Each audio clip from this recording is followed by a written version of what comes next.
Apa kata mereka? Yang membuat virus corona ini adalah Illuminati. Mereka yang menciptakannya dan mereka sudah merancangnya.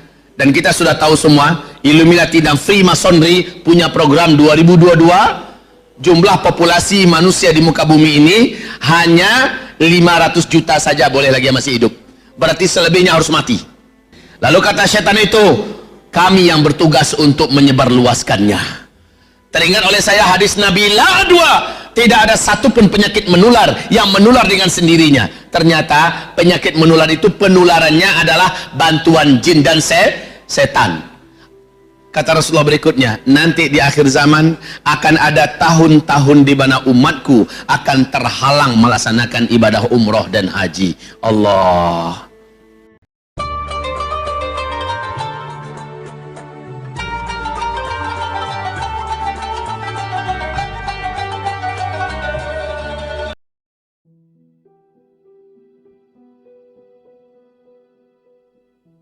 Novel corona baru, bentuknya cantik, namanya juga cantik. Ternyata umur orang tak lama kalau sudah dihinggapinya. Dan yang paling mengerikan sekarang, sebelumnya ada tanda-tanda Pak, mudah orang bisa dideteksi dan ada alat untuk mendeteksinya. Sekarang virus novel corona baru ini sudah bermutasi dan ini yang sangat dikhawatirkan Pak. Setelah diuji di lab, diuji oleh beberapa pakar dan para ahli, COVID-19 ini, virus ini mampu bertahan di benda mati sampai 9 jam lamanya. Bisa bertahan di uang kertas. Dipegang uang kertas, maka dipegang lagi uang kertas itu oleh orang lain. Pindahlah pada orang lain itu. Dipegang gagang pintu, siapa yang megang gagang pintu itu berikutnya, maka orang ini akan terkena. Lift, tombol-tombol lift itu, siapapun yang terkena infeksi virus ini, apabila ditekannya, maka menempellah virus itu di sana. Siapapun yang menekan berikutnya akan pindah kepadanya. Begitu cepat. Sampai-sampai kaum muslimin yang kami muliakan, wali kota Wuhan hilang. Direktur rumah sakit Wuhan meninggal dunia. Orang-orang keren satu persatu bertumbangan di Cina. Dan sekarang sudah menular ke tetangganya, Iran. Wakil Presiden Iran positif terkena COVID-19. Wakil Menteri Kesehatan yang ada di Iran juga positif terkena COVID-19. Angka yang terinfeksi sekarang di Iran itu begitu cepatnya melaju. Di Korea Selatan hanya gara-gara seorang wanita tua yang membawa COVID-19 super, satu gereja yang jumlahnya 1000 orang, 80 saat itu juga langsung terinfeksi. Yang lain diburu. Dan sekarang satu kota Daegu dimatikan. Kaum muslimin yang kami muliakan, apa yang terjadi dengan dunia? Itali, justru di pusat Vatikan Roma, virus ini sudah mengganas dan membabi buta. Dia tidak peduli dengan siapapun, jabatan apapun, kayanya berapapun, nggak peduli. Virus corona menyerang. Dan sekarang Paus menyuruh-nyuruh kemana-mana seluruh dunia, ayo kita berdoa, ayo kita berdoa. Muslimin, bila 2 minggu ke depan tidak ada solusi dan tidak ada jalan keluar, Cina mengalami kebangkrutan dan pemerintah komunis Cina diyakini dengan ini berakhirlah sejarah mereka. Apa yang bisa kita katakan? Takbir. Ini yang bisa kita katakan, Allahu Akbar. Yang merasa sok dirinya besar dihinakan oleh Allah hanya dengan virus. 80 kota di Cina di karantina, diisolasi. Seluruh orang Cina di mana-mana ditolak, dianggap sebagai pembawa virus, pembuat virus dan sebagainya.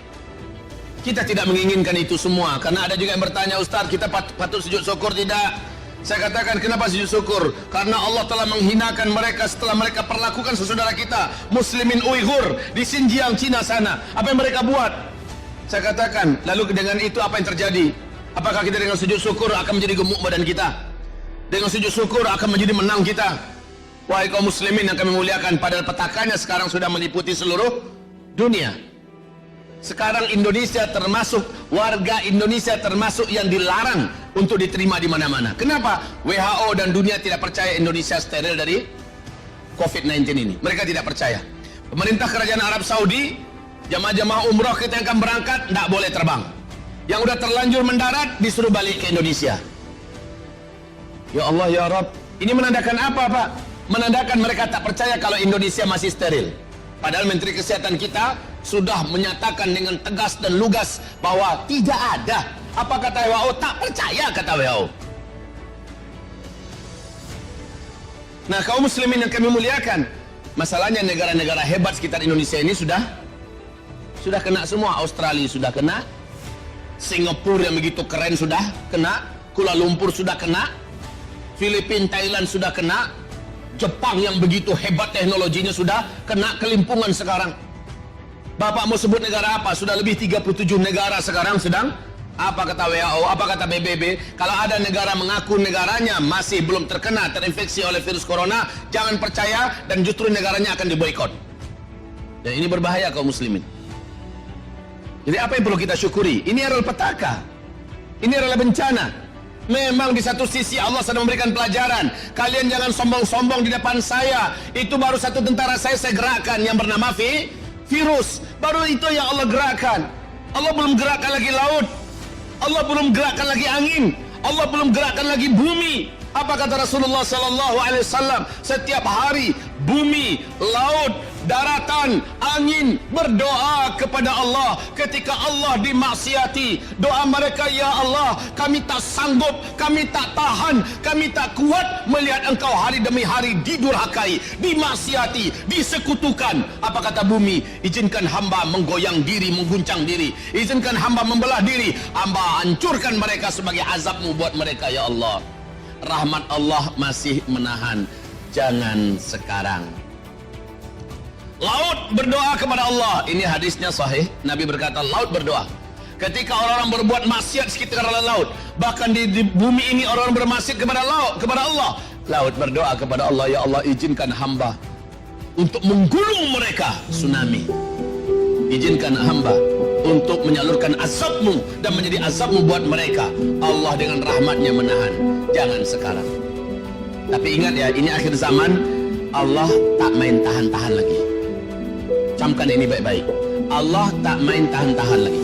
Kalau selama ini kata Rasulullah Allah masih tahan, tapi di akhir zaman tangan mencincang, bahu memikul. Anda berkata diberi kontan oleh Allah Subhanahu wa ta'ala. Wahai hamba-hamba Allah yang kami muliakan, sekarang akibat satu makhluk kecil ini, jamaah umrah mulai terancam untuk tidak bisa melaksanakan ibadah. Dari berbagai negara Pak ditolak. Airport Jeddah sudah mulai melakukan mutasi dan mengembalikan seluruh yang datang. Maka berguncanglah dada saya. Teringatlah oleh saya ceramah saya 3 tahun yang lalu. Dan ini saya bacakan setiap ceramah, sering saya sebutkan. Yang sering buka YouTube akan sering mendengarkan. Dan sekarang saya ulangi kembali. Kata Rasulullah sallallahu alaihi wasallam, menjelang tanda-tanda besar kiamat besar nanti terjadi, akan menyebar penyakit-penyakit menular yang mematikan. Dan terjadi di zaman kita. Al-amradul ma'diyatul musta'siyah. Penyakit-penyakit menular yang sangat bandel dan sulit untuk dijinakan. Menurut WHO, COVID-19 ini baru bisa ditemukan vaksinnya 18 bulan sejak COVID ini lahir. 18 bulan, ini baru 2 bulan sudah seperti ini sakaratnya ekonomi Cina, kehidupan Cina Pak. Jumlah yang mati juga sudah tidak tanggung-tanggung dan tidak bisa dibendung. Ini susahnya masalahnya. Makhluk ini tak nampak sementara dia nyata. Ibarat Allah yang kami muliakan, 18 bulan. Padahal menurut para pengamat ekonomi dunia mengatakan 2 minggu saja lagi kasus virus di Cina ini tidak bisa diatasi. 53% perusahaan-perusahaan swasta yang ada di Cina mati dan tutup. Dalam 1-2 bulan ke depan enggak juga ada, maka sisa perusahaan yang ada akan mati seluruhnya. Rata-rata Indonesia bergantung kepada Cina. Segala bahan baku dari Cina. Padahal sekarang bahan-bahan baku itu tidak bisa diproduksi. Kota-kota ditutup, pabrik-pabrik di stop. Maka apa yang bisa dibuat? Angka kebangkrutan yang tidak terkira, kehancuran ekonomi yang sudah dipastikan akan terjadi. Ibadah Allah yang kami muliakan, ini sangat-sangat mengerikan. Gelombang yang akan besar akan terjadi di Cina sebentar lagi. Gelombang perlawanan rakyat melawan pemerintah komunis mereka. melihat bagaimana sikap dan cara pemerintah komunis menghadapi kasus ini, di mana rakyat diperlakukan lebih hina daripada anjing gila. Ibarat Allah yang kami muliakan, ini pelajaran dari Allah. Hanya dengan virus, jangankan melawan Allah, dengan virus saja baru satu Allah gerakkan. Sudah seperti ini sebagaimana Allah menghabisi Namrus dengan bala tentaranya pakai lalat. Allah habisi Abrahah dengan pasukan bergajahnya yang ditakuti oleh ufuk timur dan barat hanya dengan burung ababil. Dan Ya'juj dan Ma'juj nanti yang tak terkalahkan jumlah mereka dan kekuatan mereka hanya dengan kuman dan virus yang lebih ganas lagi. Dan itu adalah riwayat terakhir keberadaan virus di muka bumi, yaitu menghabisi Ya'juj dan Ma'juj. Hanya satu malam mati satu bumi ini Ya'juj dan Ma'juj. Anehnya hanya Ya'juj dan Ma'juj saja yang dipilihnya. Dan juga ini terjadi Pak, anehnya hanya orang-orang non-muslim yang dipilih. Kalau ada muslim yang kena, pasti muslim ahli maksiat. Maaf kalau saya ngomong begini, kenyataannya demikian. Dan baru kemarin terbongkar ada seorang dokter muslim yang soleh, dokter berhasil meruqyah seseorang yang kesurupan jin. Setan yang ada dalam tubuh orang itu diajak berbicara dan berbicara tentang virus corona. Apa kata mereka? Yang membuat virus corona ini adalah Illuminati. Jumlah populasi manusia di muka bumi ini hanya 500 juta saja boleh lagi yang masih hidup. Berarti selebihnya harus mati. Ini program mereka Pak. 50 program rahasia mereka, yaitu Freemasonry yang dikendarai oleh Illuminati dan Freemasonry, The New World Order yang dikendarai oleh Illuminati dan Freemasonry. Program mereka adalah matikan manusia sebanyak-banyaknya. Dan mereka menciptakan virus yang ganas ini. Lalu kata setan itu, kami yang bertugas untuk menyebarluaskannya. Itu penularannya adalah bantuan jin dan setan. Atau yang kedua, ditularkan secara paksa, yaitu disuntikkan. Disuntikkan atau berhubungan intim, berciuman langsung, atau berhubungan intim langsung, maka terjadilah penularan secara langsung. Nah, kalau lewat udara dan sebagainya, menurut hadis Nabi, setanlah yang mengantarkannya. Dan ternyata setannya diajak diskusi, benar, mereka lah yang menyebarkan itu.